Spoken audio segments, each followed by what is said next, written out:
Kainga malo fa la koto katagi le ni aso katou masa sau mua ti mo faksasa ke koto le no ngole ni fakflave ki le nga o I o le ne ya kolo fakatato fakfutuna ale ama ka tafito ali milona kamataanga ki le angola fefea ki lo na nga o I futuna nei e fainga mari le ne la sola ke to fakatasia ti mo le urmatu ale ne tato ko sustino katoa sustino fakmalo atu mua matua malo fa yalo mauri ti mo lo soa maria mo kulkatagi vai Yo malo aposio lo taina tamole malo fa le na ngala la koru kataki potula ki o ngaoi sustino ko le ne la kumaila e tupu tari e ku full mari e la ku au tio mai ki le mauuri o le nei le ango golu a tau matuala.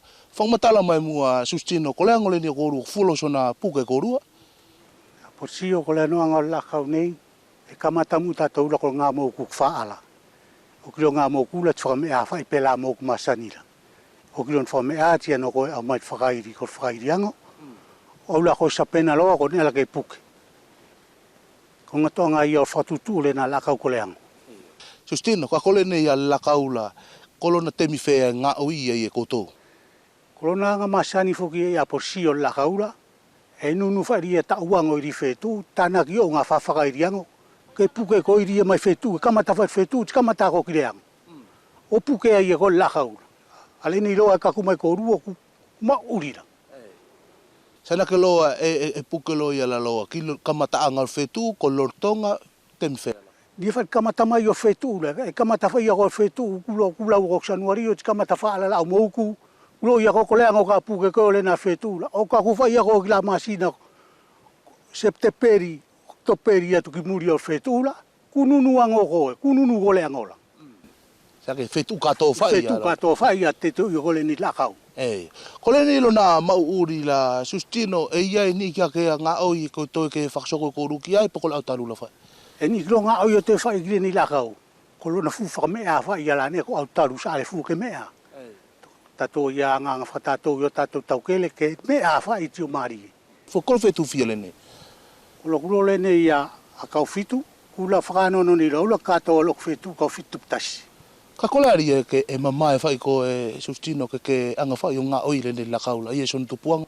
Ko la kau fukle ni ia porsio, ku tio whako ki tato wanganga o tato ma o whaftuna e pati tato ko ne whakanga e whenu.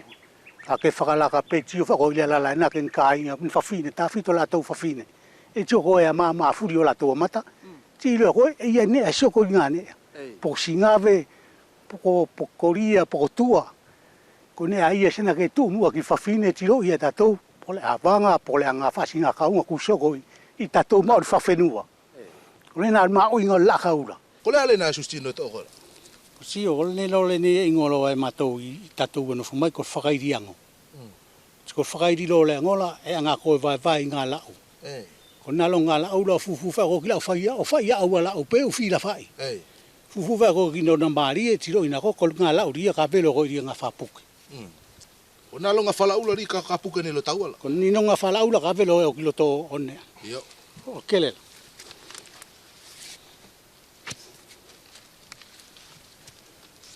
E tonu ke ongo? Te ki whae lunga? Ko la kauro le nei, e tonu whae ke ongo ki lalo. Iyo. Ko le nero na pāk, e somo ke loa la ki alunga, tio mau alo al vosari e fo oula I tua alunga. E tonu ke na ke vosara e ki alunga la, ko ino fo whae e tua lalo kelela.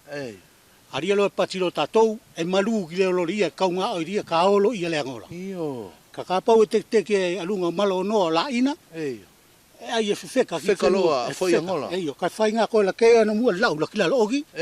Ti somo ke lori e somola. Ona ke loa ia, o mau alo alvosala iria, koi no whawe e iria kelela. Tana ki do lo na, alaku e whatutu, e se pati e toki, la au... Morfenu. Morfenua, tasi mo na whai. Kola koe ta ofi. Tiko ka velo ni loa ia, ki lalo ke ano ia la tua la loki. Tiko e no ia la ke puri foki flaki e ki lalo. Ti somo ke lori e somola, o vosa ke ki la nganeana. Elunga. Koi no whawe e loto kelela. E tio whakola sustino, tika o manaki whai langi ko asfuri whai, ka sā koe le nei ti sā whai molo soala. E kau moi e whakamake iri o ki li ale whai o ngā oi le nei, au talu o langol.